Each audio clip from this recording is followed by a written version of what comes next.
they record for a little while, they bring the instrumentation back up and they listen to it, and the results were chilling. What they heard, according to these reports, is that they heard humans screaming. Like just full on torturous screams of humans. Make a connection, make a bridge between those beings that exist in a more vibrational state that are of a darker nature so that they can gain power from them in order to begin to rule this world more. One whole facility was devoted to black magic. So the Soviets at a administrative level, we're talking KGB, Ministry of Defense, have their worldview that is different than what they tell the population to have.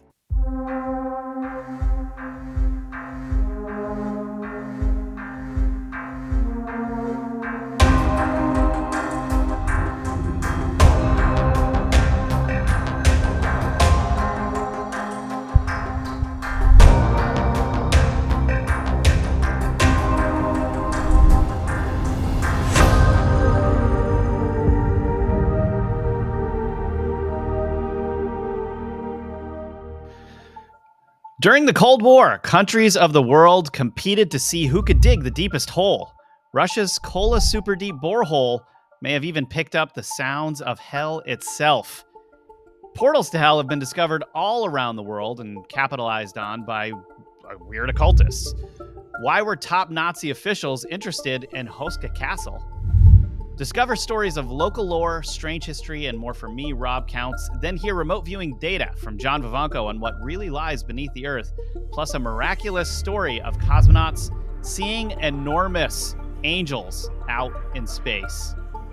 Does being on Earth limit human consciousness? And is there something more out in the cosmos? We're going to tell you all about it. So join the Metaphysical podcast for a show that's out of this world. Hey, John, how you doing? Hey, I can't believe that we're already in December and coming upon Christmas. I just can't. I don't understand where the time's going. It's the quickening. It's Art Bell's quickening. It's taken hold. I agree fully with that theory, by the way, that things are speeding up somehow. Yeah. Also, I feel like we just started Metaphysical, and here we are on something like episode, we're in the 90s or something like that. Yeah, it's insane. I don't understand how this has been going so fast. Yeah. That's a lot of conversations we've had about weird esoteric stuff. Yeah, I know. It is. It's weird. You know, it's funny too, because I'll get emails from people sometimes, and they'll refer to something that we talked about in Metaphysical, and I'm like, we talked about that? Yeah, I really have this problem because I do like 4 or 5 shows a week, and then sometimes I can't remember stuff. Like I'll be watching a clip of myself say something, and I'm like, I kind of remember that. Like I remember researching that. I just can't remember all of the details anymore, you know? Yeah, exactly. It's like remote viewing. Like I've been doing remote viewing for 25 years in a professional capacity. And it's like, we have done so many projects and found out so many absolutely bizarre things that they are like buried somewhere in a memory pile that I can't even like access off the top of my head until like little bits and pieces come up. Somebody else is talking about. I'm like, oh yeah, right. that thing. Right. Exactly. Yeah. Well, you know, okay. So this episode here, how this came about is a couple of weeks ago, John, I'm on the telephone with John and he says, yeah, you ever hear about the cosmonauts that saw the angels? And I was like, well, back up. What? So we actually have a pretty phenomenal story that we're going to be getting to. You guys got to hold on for that one, where we're going to be talking about this sighting that cosmonauts had in space that could potentially change your mind about everything. And I thought it only would benefit us to talk a little bit about weird things that communists in general have done, because there's so many weird things and so many. Dude, I know, it's crazy. Yeah. It is. I mean, and we have, we haven't even gotten into yet, which we will, all of the experiments that communists and the Nazis and even the Americans were doing. We will be getting into that and more. But here, I think the story that always comes to mind when I think about communists is the it's called the Kola Superdeep Borehole. Now, have you heard of this? No, I haven't heard of that one, only like in passing, but I do know that the communists loved, or they loved, the communists did love to dig holes. Like they Yeah. were digging Lake Vostok in Yeah. Antarctica, right? Antarctica. Right. And I know they love digging holes as deep as they can possibly dig them. There's something that they're going after. Really, really curious to me, actually, why they would Yeah. be Why doing this. why dig holes unless you're convinced something is down there? That's Right. the thing that I think for me is, I mean, you know, the simplest solution must be the answer, kind of, right? Right. Like something's down here, Occam's so let's dig. razor. Yeah. But I think also, yeah, that's Occam's razor, right? Yeah. But also, the Cold War brought about all kinds of new technologies and all kinds of things that we couldn't have imagined because there was this competition between between the United States and the Soviets, and this Kola super deep borehole was the communists basically saying like, who can dig the deepest hole? Well, it's going to be us, and so we'll just dig until we can't dig anymore, and we'll just dig 40,000 feet down into the Earth's crust, which is an absurd amount. I mean, this is like digging the entire height of Everest, nearly, right? Yeah. It's kind of like the Americans made it very far into space first before the Russians. So the Russians were like, all right, let's go downward now. See if we can beat the Americans that way. Yeah. So this hole's depth is the height of Mount Everest and Mount Fuji placed on top of one another. That's two massive mountains on top of one another. Um, it's 12,261 meters deep, and it's the diameter of a dinner plate. Hmm. So, why have a tunnel that, I guess, small, or why have a hole that small unless you were planning on dropping something down there? You must be doing testing or Yeah, the taking like. soil samples, air samples, um, maybe yeah, dropping instrumentation down there. Could be anything. Um, Yeah, this is deeper than the deepest point of the ocean, which is the Mariana Trench, which lays about 36,201 feet below sea level. And the Russians started to drill and claimed they found free water, which wasn't believed by most scientists. Free Now, water. What, yeah, what does this term mean? Free water. Just Nestle doesn't own it. right. So there's water down there, and there are some theories that there are oceans down beneath the Earth's crust, and this is where, the super flood came from. Back in Noah's time. That was one of the theories. The other theory is that this water was in the atmosphere and it all came down. Um, so yeah, Western scientists thought the crust was so dense, 5 kilometers down, that water couldn't permeate it. And the Soviets also drilled in the Arctic Circle in 1970. And then in 1990, the German Continental Deep Drilling Program began drilling in Bavaria and went down 5.6 miles. That's 9 kilometers, which isn't as deep. Now, the story behind this is what's most interesting. It is claimed. Now, a lot of people have tried to debunk this, but I'm less likely to believe the debunking because it is in scientists' interest to debunk this. Now, the story is that they're drilling this dinner plate size hole down, down, down, down. They get to a point where the drill bit just starts turning and it's not eating anything. There's nothing left to drill. And the scientists thought it was bizarre. And so they decide to attach an instrument to um, some type of rope and drop it down into the hole and see what's going on down there. So here it is. They attach some audio instruments to this rope. They start lowering it down, and finally it gets to the very bottom, to the point where the drill stopped drilling. They record for a little while. They bring the instrumentation back up and they listen to it, and the results were chilling. What they heard, according to these reports, is that they heard humans screaming.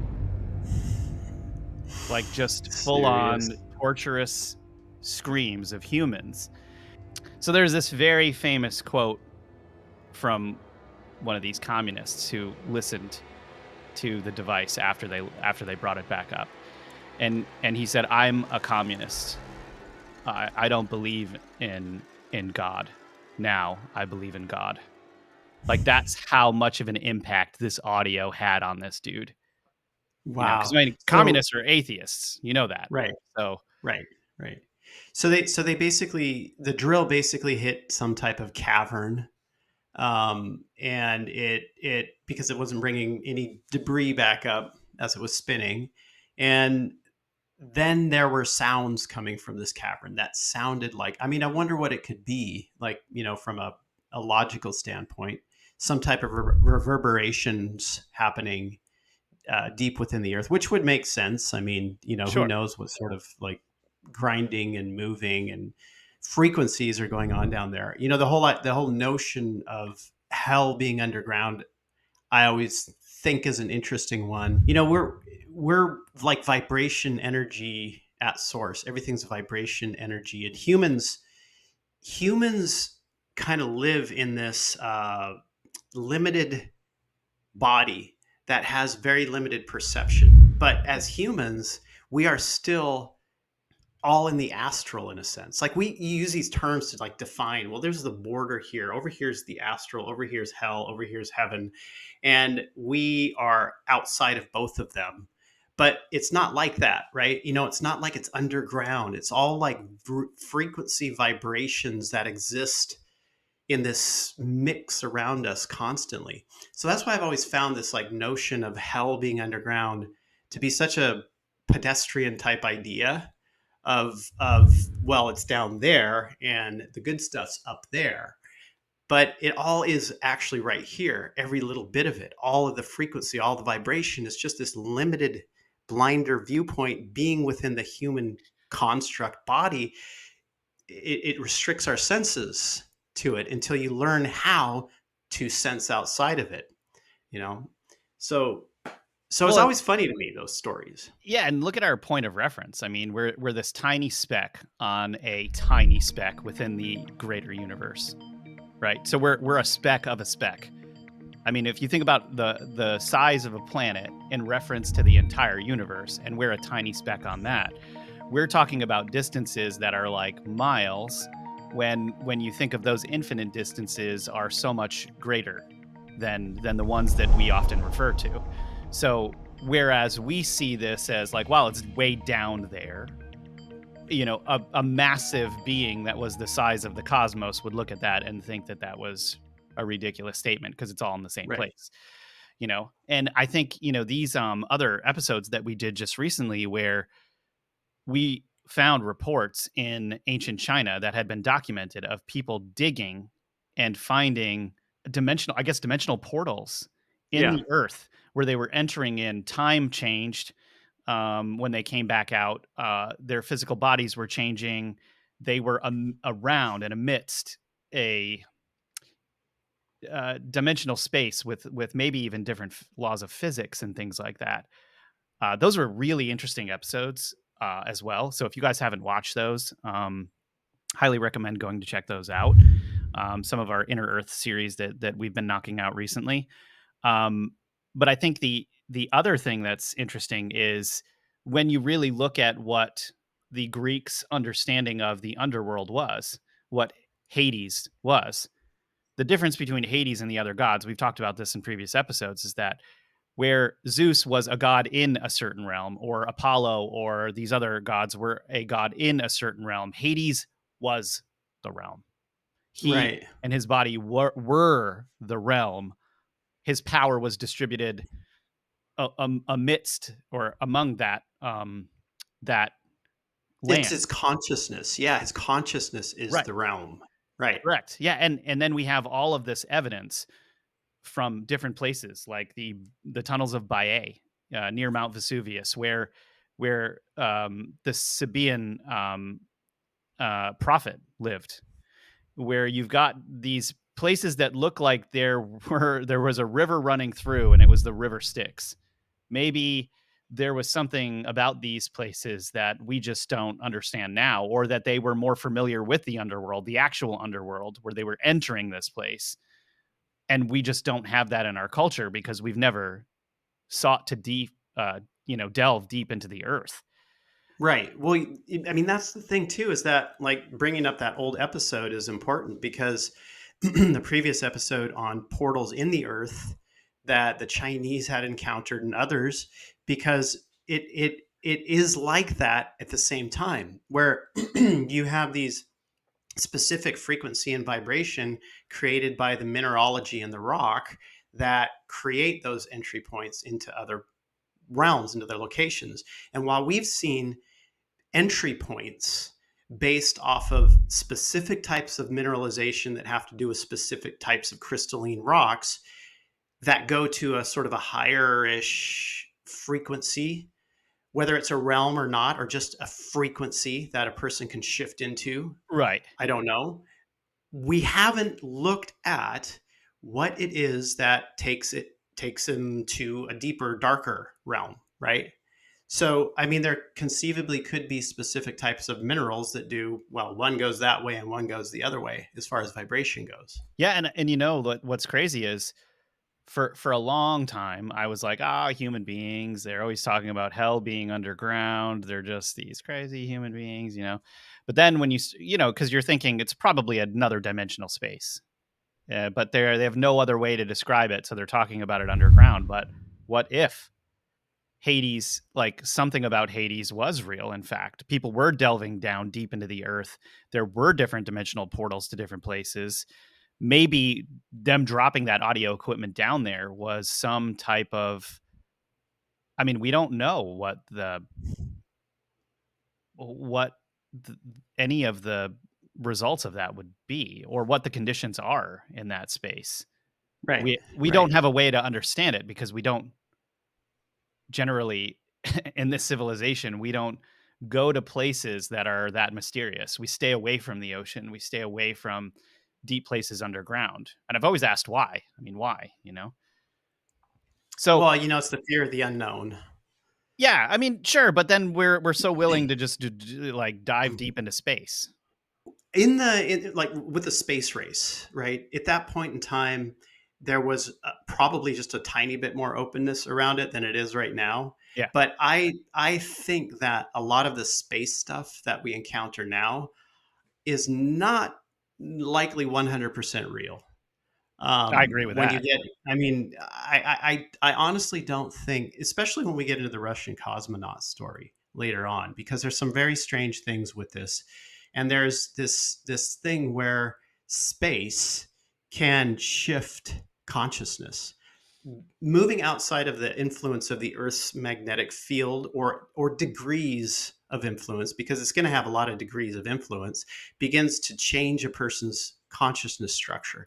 Now you've got to wonder, how does consciousness structure in a human change the deeper in the earth they go, or the deeper underwater they go, right? If there's going to be an effect leaving the planet, is there going to be an opposite effect going deeper into the planet? Yeah. I mean, we're talking about forces that even physics doesn't completely understand yet. And they're constantly having to relearn things when new information becomes available. We don't know what these different forces, what effects they have in in relationship with one another, or what different recipes are of these forces that create different supernormal effects, you know? Right. Yeah. Yeah. It's fascinating. And it reminds me of of another story that's somewhat similar, which is of the Houska Castle. And the Houska Castle has just really always fascinated me, even more than this borehole, because a lot of people like to try to debunk this borehole story. Oh, it never happened. All of this stuff. Like, you'll find a lot of information about this borehole. I'm honestly more likely to be convinced that they tried to cover that story about the borehole up, then it just is easily debunkable. But this Right. Houska Castle one has a series of circumstances around it that are very, very curious. Okay, so now it's considered to be a gateway to hell, and it is a Gothic fortress that was built mysteriously isolated from all trade routes. Okay, it was built atop a cliff in Prague's countryside. And some say it wasn't built to keep evil from entering, but to prevent it from spilling out. Okay, so this was built in the 13th century as an administrative hub for the king. Now, what's weird is this castle is reported to have like no running water, like no certain things that would it like doesn't it, there's some weird things like it doesn't have a kitchen or something like that. Like there's nothing in here that would make it look as if it was a place where you were going to hold up for a long time or that you were going to defend this castle. It almost appears that it was put there to actually plug something. Right. That's what it looks like. Yeah. Yeah. This is So we did this, right? I mean, this was an earlier episode that we went into this, yes, we right? did. Yeah. We went into this, we did some Portals to Hell episodes, and we went into this, but I like to revisit this story from time to time because it's so fascinating. So, th Right. yeah, this was constructed in Prague in the 13th century. Houska Castle has also housed mad scientists, Nazis, and perhaps even demons. Now, again, when the Nazis get interested in something, you've got my attention because they were so fascinated by the occult and supernormal ways of gaining power that were outside of socio-political, you know, drab that we're used to listening to. Right. Well, I mean, even when you get into the Russians as well as the Americans, the Russians actually had a unit to study black magic, and some of this stuff made its way into actually the remote viewing program, both in Russia and the United States, where they would bring in people that would work on the side of remote influencing by bringing in darker energies and darker beings into themselves to be able to push those out to influence other people. And so, like, you got the not just the Nazis. I mean, it is like literally every government, because they look at these things and they think, well, how can we weaponize that? How do we weaponize ancient occult knowledge that is of the darker side? Yeah.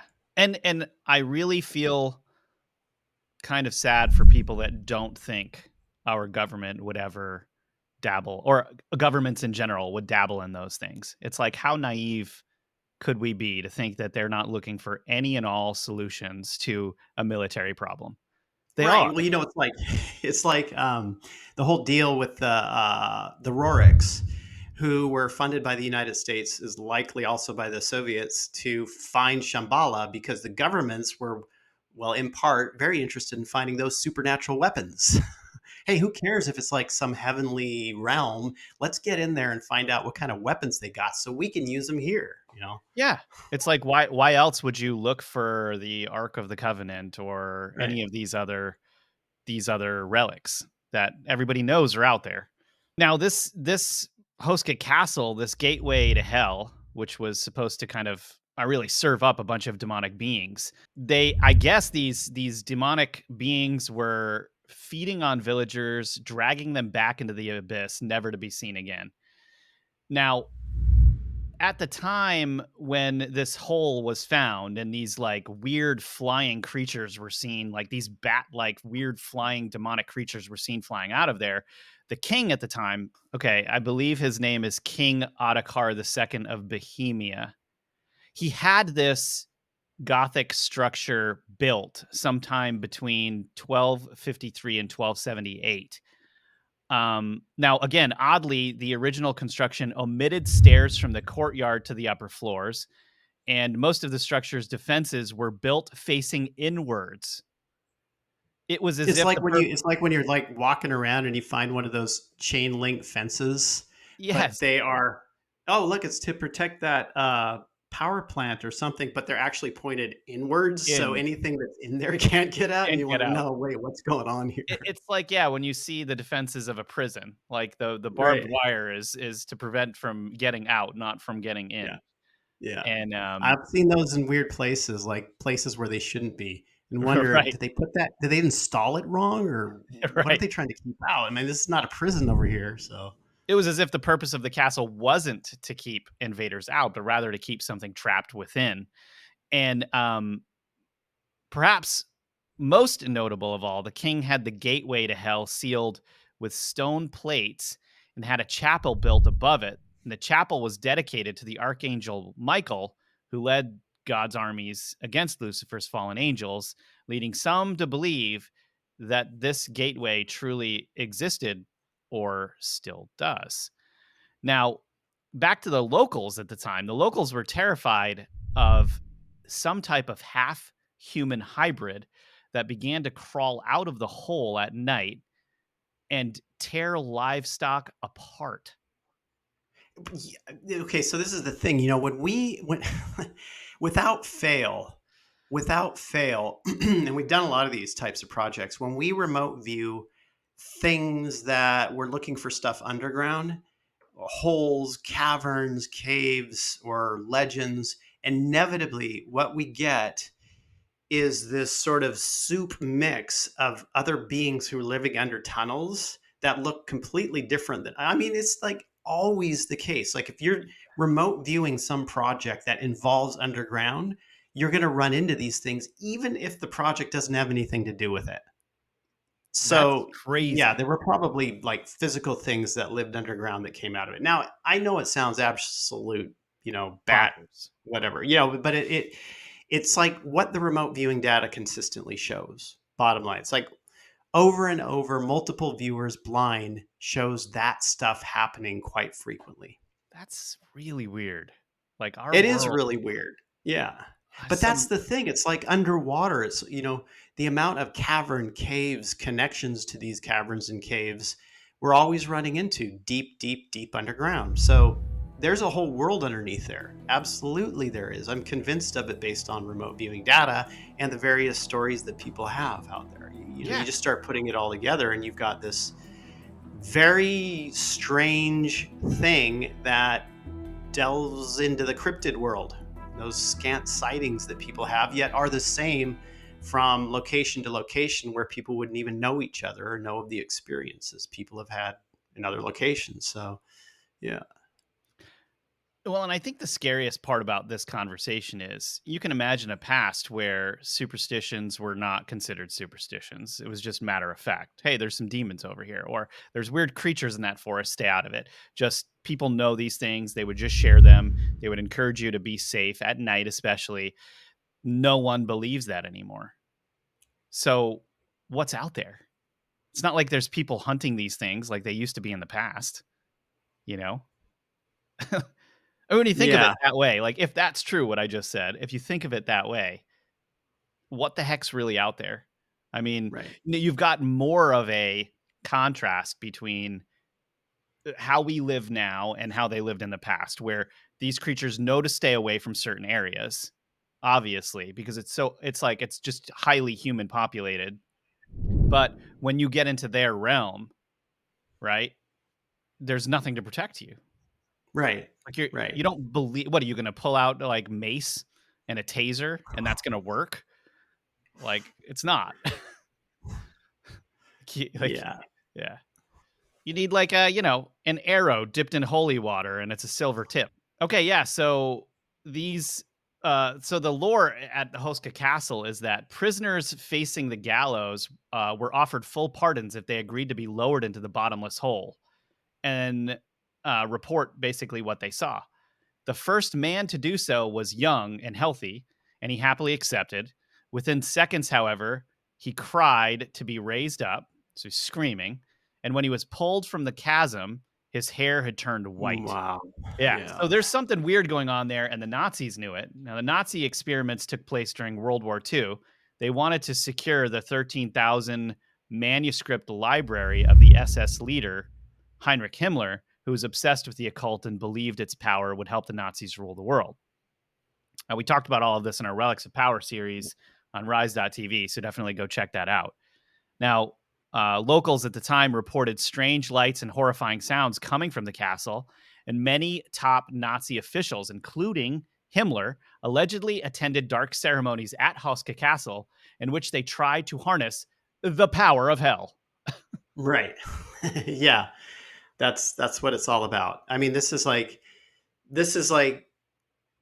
I'm pretty convinced that in the past there was a closer vibrational connection so that other beings from other worlds can pass through. So when we get to the idea of monsters, cryptids, and monster hunting, I think that that is sort of what the deal is, where these types of beings can come in and out, do in and out things. And then when you get to the Nazis and you get to secret societies and what they do, it always seems to be that they're trying to make a connection, make a bridge between those beings that exist in a more vibrational state that are of a darker nature so that they can gain power from them in order to begin to rule this world more. And Right. that's like, the whole basis of secret societies, symbolism around secret societies and whatnot, is that is what it always seems they're doing. And again, our world is way stranger than I think people know.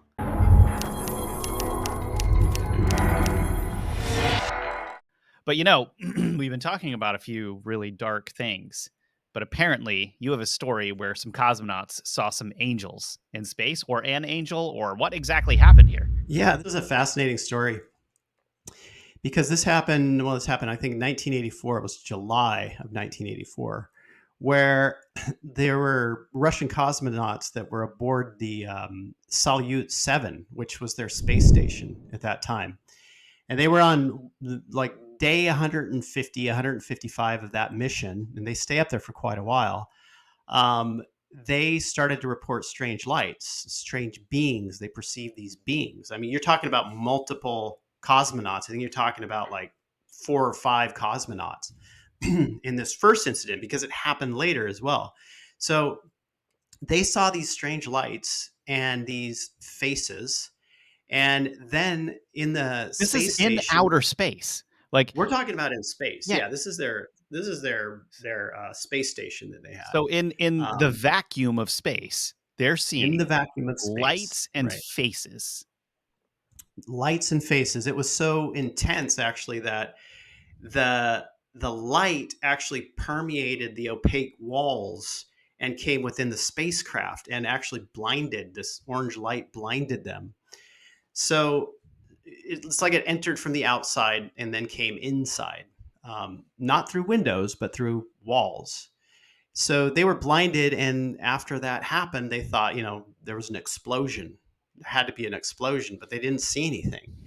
Um, After that, they saw these faces that were like hovering in space outside of them, like in space outside of the craft, outside of the ship, very large figures. So it happened again. The day 167, the crew was joined by another team of 3 people from the Soyuz T-12 spacecraft. So after that crew joined the Salyut 7 cosmonauts, the same thing happened. An orange glow happened. Then immediately afterwards, they look out the portholes and they see these big, huge beings that had wings.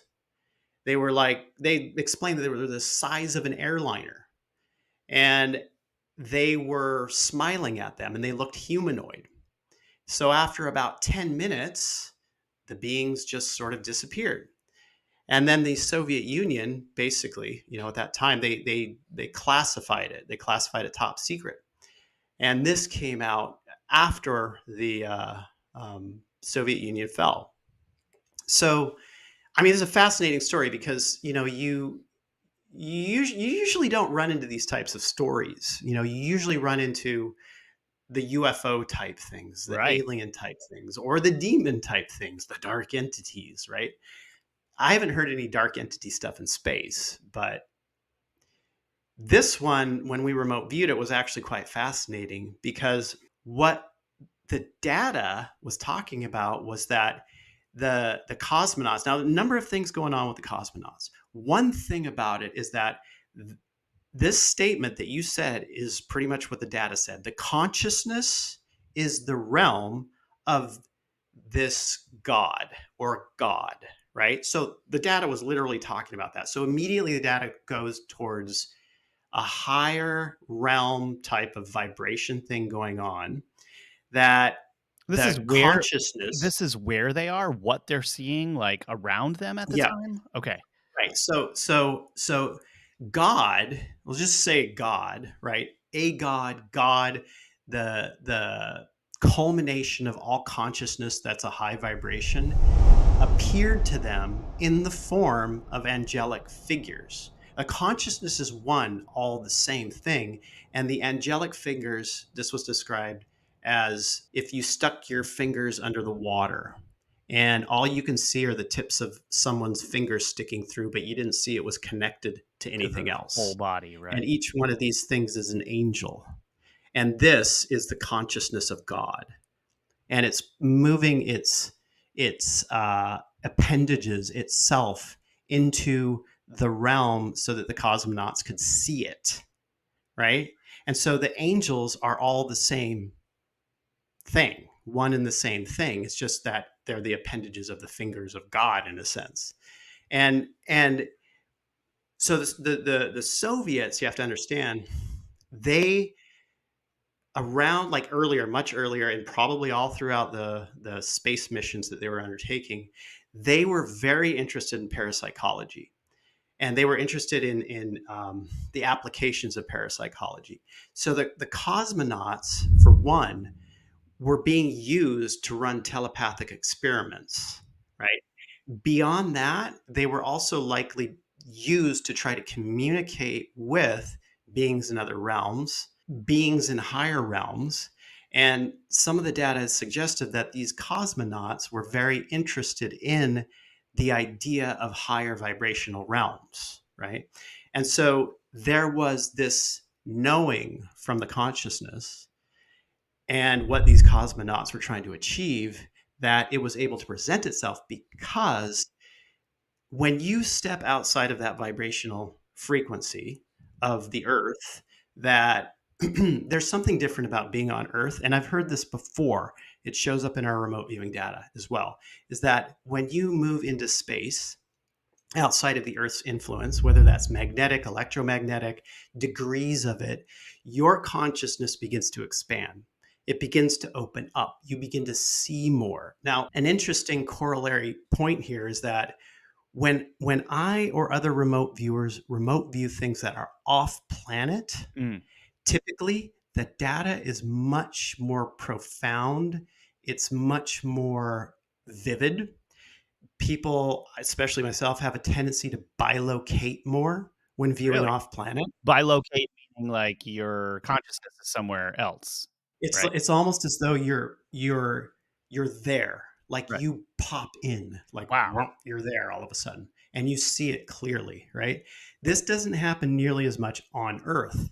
So there's something about the magnetic, the electromagnetic field, maybe even technology that keeps us bound in to a certain mindset, to a certain degree of experience and beliefs and limitations by being on the surface of the planet.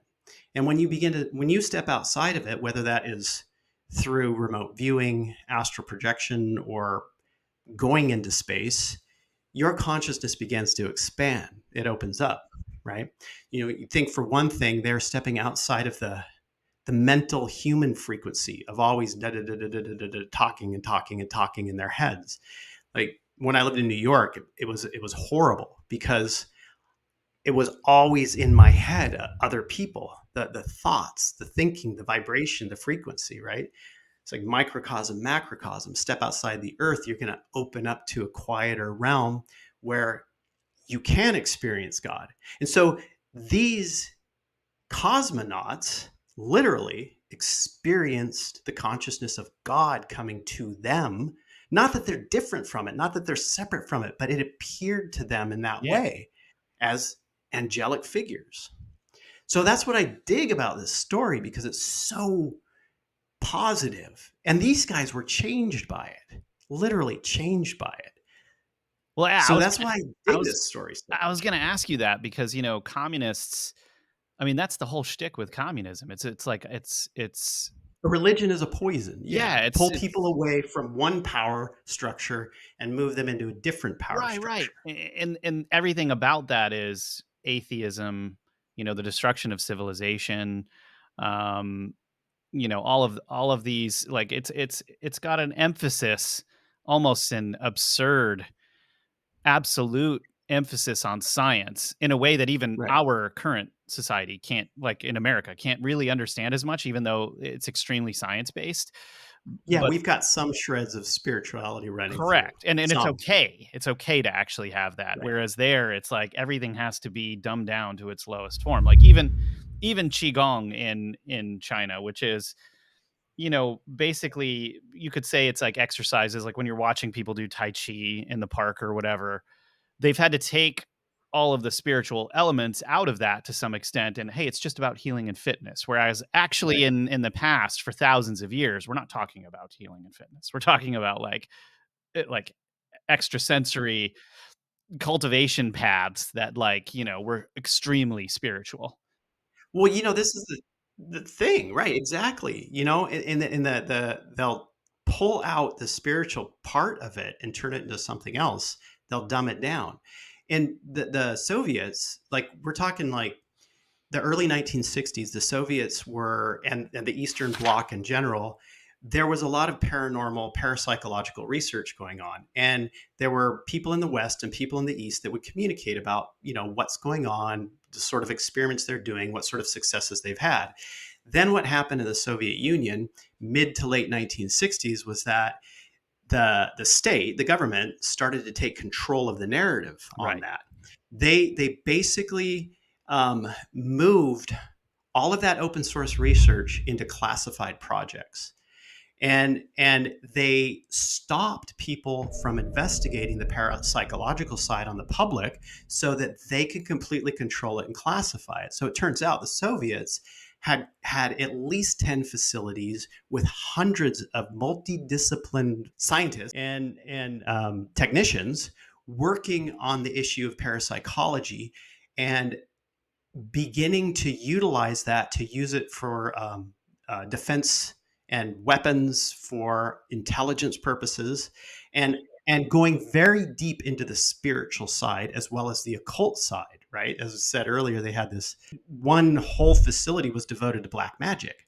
So the Soviets at a administrative level, we're talking KGB, Ministry of Defense, have their worldview that is different than what they tell the Everyone else. population to have, I mean, right? Completely different, of right? course. And this is why in the early 1970s, late 60s, the United States, when they found this out, what the Soviets were doing, the Soviets were way ahead of them. They started to like, oh shoot, we've got to like create something here. We've got to investigate clairvoyance and whatnot. The Soviets were actually developing technology based off of the multidisciplinary approach that they had into understanding parapsychology, right? So they actually developed technology based on what they were learning because it was so multidisciplinary, right?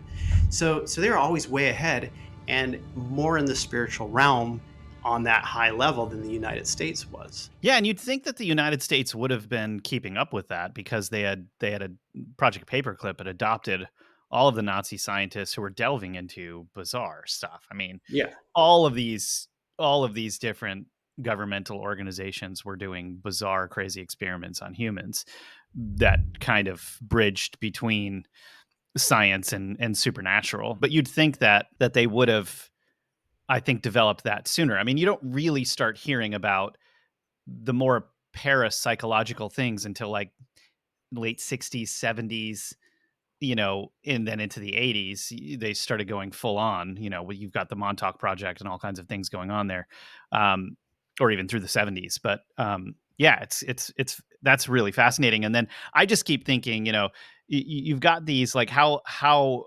just ironic is the universe that, you've got these cosmonauts, these atheists that are like swimming in space essentially, and then, you know, divinity decides to show itself to them to Right. just basically say, hey, not everything you see on planet Earth is necessarily accurate. Exactly. Yeah. Yeah. And hey, when you get back down to Earth, that's classified because we don't want our people to know.